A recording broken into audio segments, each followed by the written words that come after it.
My name is Mark, a recording angel. I've been observing this earth since the dawn of creation. The Most High has asked me to share my recordings with you. The following are my records of humans during the fascinating times when the desire of ages, Jesus the Messiah, came to this earth. And they're collected in this book, Victory of the Warrior King, the story of the life of Jesus. If today's recording contains situations which might be uncomfortable for younger listeners, I will mark the video with the words parental guidance recommended. Antonia, in Capernaum. I always enjoyed my assignments in Capernaum, for the Son of the Most High came through here frequently on his journeys, partly because it was on his way, partly because several of his closest friends had been born in Capernaum. The noisy Zebedee brothers had a home in the town. During this assignment, I was with a girl named Antonia. Antonia was not a Jew, but the daughter of a Roman centurion stationed in Capernaum, with his garrison of men to maintain law and order. Her father was not like most centurions, and that fact made my job more enjoyable. Antonia carried the platter of fruit in and set it on the table for her father and his friends, who were laughing and talking. "So, Longinus," her father said, "rumor has it that you and Brutus went to see the Baptist in the wilderness. What did you think?" The laughing stopped. Brutus and Longinus became serious. "It's true," Brutus replied, "that we went." "So what did you find?" "We can count on you," Longinus stated, "to keep everything we say within these walls." Father nodded, then smiled at Antonia as she set the platter down. "And she can be trusted. She has been raised to be the daughter of a centurion." The girl smiled as she filled her cups. "We were baptized," Longinus announced after a pause. "You were what?" Father dropped his cup on the floor. "He preached so powerfully of the coming of Judea's Messiah. He said it was time to prepare the way of their Lord." Father studied his fingernails for some time and then looked at Longinus. "I have thought for some time," he said, "that we would be wise to treat the Judean God with a little respect." "And you know we Romans are known for treating their God with as little respect as possible." Brutus laughed. They all laughed. Then their leader continued. "No, seriously, I have donated money for them to build a synagogue for him here in Capernaum. The more I learn of his ways, the more I think he must be a very just and fair God, and there may be something to this Judean religion." Brutus let out a sigh of relief. "Ah, well, I thought you might think we were traitors to the emperor, because the Judeans believe that when the Messiah comes, he'll expel us." "Of course, if he did," Longinus joked, "it would be helpful to have some friends in his camp, since we would not be their favorite people." The centurion frowned. "All this Messiah talk leaves me very confused. While I really am impressed with some aspects of the Judean God, I can't imagine this Yeshua of Nazareth doing a military coup. He does not strike me as that type of person." "You've met him?" Longinus asked. "Yes, he comes to Capernaum quite frequently. 2 of his followers are from this town, and so we have had him under surveillance from the beginning. I believe he's the one whom your Baptist identified as the Messiah." "Why didn't you tell us?" Brutus inquired. Their commander laughed nervously. "I guess for the same reason that you've waited all this time to tell me that you were baptized." Antonia listened eagerly. Her best friend was a Judean, a young girl named Deborah. Deborah's father was highly placed in Jewish society, so it was not lowering herself to be friends with her. Both Antonia and Deborah were used to having servants. Deborah's father frowned on both the followers of the Baptist and those of Yeshua of Nazareth. He often said that both were just trying to stir the people up and make trouble when things were working as well as they could under the circumstances. When Antonia returned to the kitchen with the empty wine jug, Petronius was there speaking with the house servants and outlining their duties for the next day. Pain seemed to have lined his face, and he looked ill. As soon as he finished and the servants left for their tasks, she asked, "What is the matter, Petronius?" "I don't know. I've had a headache all day." "Sit down. Let me give you something to drink. You've been working too hard." Although Petronius was her father's chief steward, he seemed more like a second father to Antonia. Being a centurion, her father often had to leave her when his garrison reported for duty elsewhere. Petronius had watched over her and made sure that she was safe and happy ever since her mother had died when she was very young. She poured him a cup of wine and brought a wet cloth to place on his forehead. I worry about you. You've been having headaches more and more often. Yeah, and they seem to be getting worse. Several times this afternoon I felt as if my arm and my leg on this side were tingling, or even numb. I'm not sure what is happening, but I wish it would go away. Perhaps we should call a doctor, Antonia suggested. There is a Greek one not too far from here. I know, Petronius said. These silly Jews think that all illness is a curse from their God. So doctors are hard to find here, because who wants to cure something that their God wants them to have in the first place? I'm grateful we have a few Greeks and Romans around, so we can get medical care when we need it. Would you like me to send someone to fetch the doctor? No, not yet. Likely as not, they'll think I have spirits in me head that need letting out, and start drilling holes in it. It may have helped other people, but I don't feel bad enough to let 'em do that to me yet. The girl laughed. I don't blame you for that. Why don't you lie down and have a rest? Nah, I can't do that. There's still much to do. Your father and his friends will soon be finished with the dinner, and there are plans I need to discuss with your father for this week before he goes off on another trip. Antonia frowned. Well, at least rest until they're done eating. I don't want anything to happen to you. His gaze softened as he looked at her. We've been together a long time, Antonia. I would not like anything bad to happen to you either. We'll just stick together, no matter what. She smiled. I'll go back and check on father and his friends and see if they need anything else. Turning, she headed back toward the room where her father and his friends were eating. As he started to enter the dining chamber, Petronius reached his hand out to steady himself against the wall, wobbled for a moment, and then slowly slid to the floor. He tried to open his mouth to call for help, but his tongue felt as if it had swollen to the size of his foot, and all that came out was a gurgling, croaking sound. Then all became darkness. Papa, please do something to help him, Antonia sobbed. Surely there must be something we can do. The three soldiers stood helplessly, as servants bustled around lifting Petronius from the floor and placing him on a mat. They propped him on pillows and wiped his face. He opened his eyes.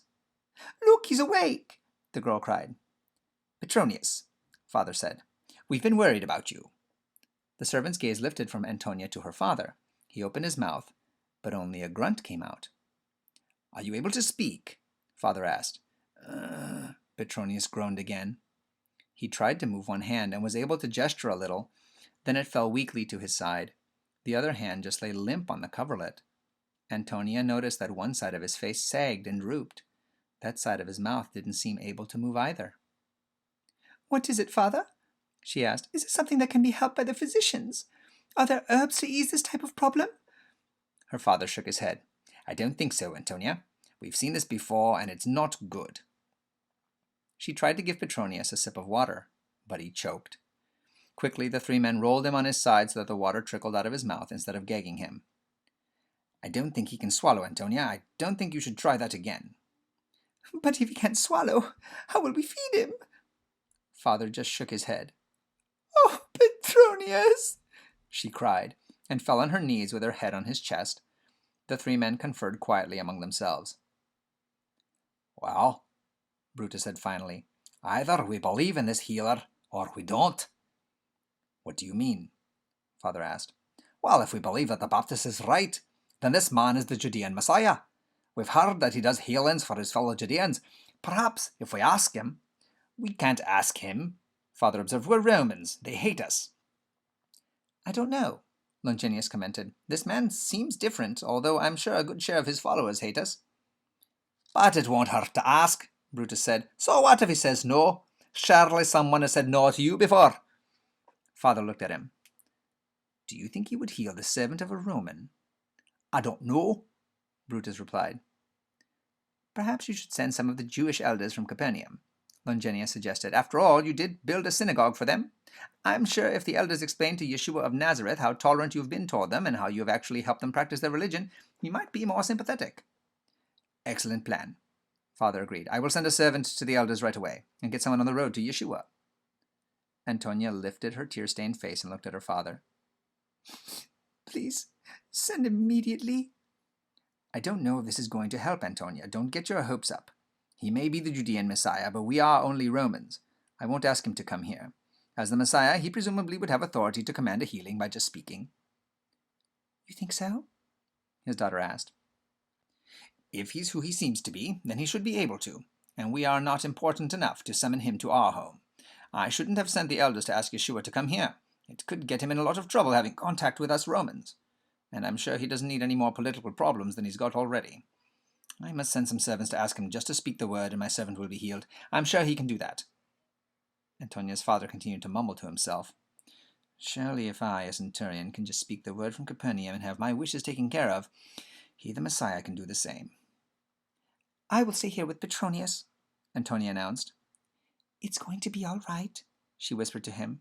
They say that Yeshua of Nazareth has healed a lot of people, and I know he can heal you too. But the elderly servant seemed to have drifted back to sleep. As Antonia knelt next to Petronius, she wiped his face with a damp cloth. The old servant made a little choking noise. Yeah, let me help you, Longinus offered. If you turn him on his side, then he can drool out the corner of his mouth and won't choke on his own saliva. Gently the young girl and the burly soldier shifted the older man. She positioned a clean cloth under the servant's face to catch the forming puddle. Father began pacing the floor, something he did whenever he felt powerless. It was an unusual feeling for a centurion, and though it happened occasionally, it always left him frustrated. Brutus and Longinus had known him long enough to recognize his behavior and to stay out of the way. Reclining on one of the dining couches, Brutus nervously munched one piece of dried fruit after another and became more annoyed by the moment. "Stop it!" he snapped at last. Glancing in his direction, Father grumbled, "Brutus, if you keep stuffing yourself, we will have to send a message to the Galilean healer for you too." Then frowning, he resumed pacing. Longinus glanced at Brutus, then the two friends sighed. It was going to be a long day. I should have gone myself with my servants, Father muttered to himself. Pausing between mouthfuls of figs, Brutus interrupted. If this Yeshua really heals Petronius, then what are we going to do? If he heals Petronius, then we believe in him, Father answered slowly. He obviously has powers beyond that of any ordinary man. But there's a problem with that, Brutus said cautiously. We believe in many gods, so adding this Judean Messiah to the list is no problem to us. But the Judeans believe in only one God. They say he'll not let people worship anyone else. How do we know if this Messiah won't be the same way? If he heals Petronius, what are we going to do about it? To be a Roman and to worship the empire's gods are inseparable. You know how our religion touches every aspect of our lives. I don't know, Father groaned. I just don't know. But if this man is really the Judean Messiah, he will have to show us. Petronius moaned and swallowed. Shh, Antonia scolded as she wiped his face again. Just then, the old servant blinked and sat up. I must have been sleeping, he muttered, as he glanced around, an expression of horror crossed his face. I have been sleeping in the dining hall, he exclaimed in disbelief as he jumped to his feet. I beg your pardon, miss, sirs. Squealing with delight, the girl flung her arms around his neck. You are healed, you are healed. Yeshua of Nazareth has healed you. Oh, wait till I tell Deborah. The three soldiers stood there, grinning elatedly and nodding. When they had convinced Petronius that he had been unconscious and near death, the servant sank onto one of the couches and allowed them to bring him something to eat and drink. A few minutes later, Brutus asked, Do you think this Yeshua really healed him? Or did Petronius just recover on his own? Father, Longinus, and Antonia frowned at him. Of course Yeshua did it, the girl exploded. My father asked him, didn't he? Don't look to me for answers, Petronius said, shaking his head. I can't remember a thing, except I had a terrible headache and then woke up in here. A shadow filled the doorway. Antonia glanced toward it and exclaimed, Look, here's Deborah. Come in. You won't believe what has happened here. Please, come outside, Deborah said quietly. Realizing that her friend felt uncomfortable in a Roman home, Antonia said, Father, Deborah and I will be in the courtyard if you need us. Father nodded, then before they could leave, he asked Deborah, "Is your father back?" The girl bowed her head. Yes. Father said that Yeshua was not upset at all that you are Roman. He said your Petronius would be healed.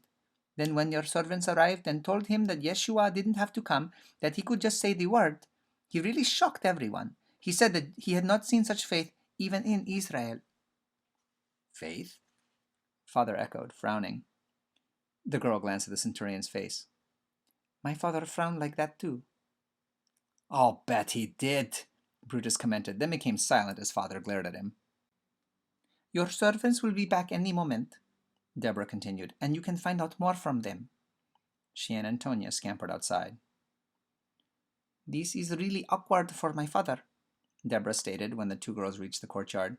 He doesn't fully believe in Yeshua, but asked the favor out of gratitude for your father's help in building our synagogue. I know, Antonia replied. It's awkward for my father too. Romans don't ask favors of anyone. At least, usually we don't have to. Still, it was worth it to have Petronius back. I don't know what I'd do without him. Do you really think this Yeshua could be your people's divine leader? A look of anger flashed across Deborah's face. What will Romans know of our God? She spat out. Her Roman friend's face flushed. Well, nothing. That's why I'm asking. If Yeshua is your Messiah, would your God want something from us in return? Deborah was quiet for a moment. I'm sorry. I don't know. I just don't know. But if our God wants us to find out, He'll make a way, and we'll know what to do. Then she added under her breath, I'm not sure about Romans, though. This broadcast has come from the book Victory of the Warrior King by Sally Pierson Dillon, with permission from the Review and Herald Publishing Association. This book and the rest of the series, War of the Ages, can be purchased by going to www.adventistbookcenter.com or by calling 1-800-765-6955. I'm your narrator, Austin Backus, and this audio project is a gift to you from my free Christian book ministry, RXF 1888. Please visit our website, www.rxf1888.com, to request free Christian books for both kids and adults. And join us here again for more stories from Mark the Recording Angel.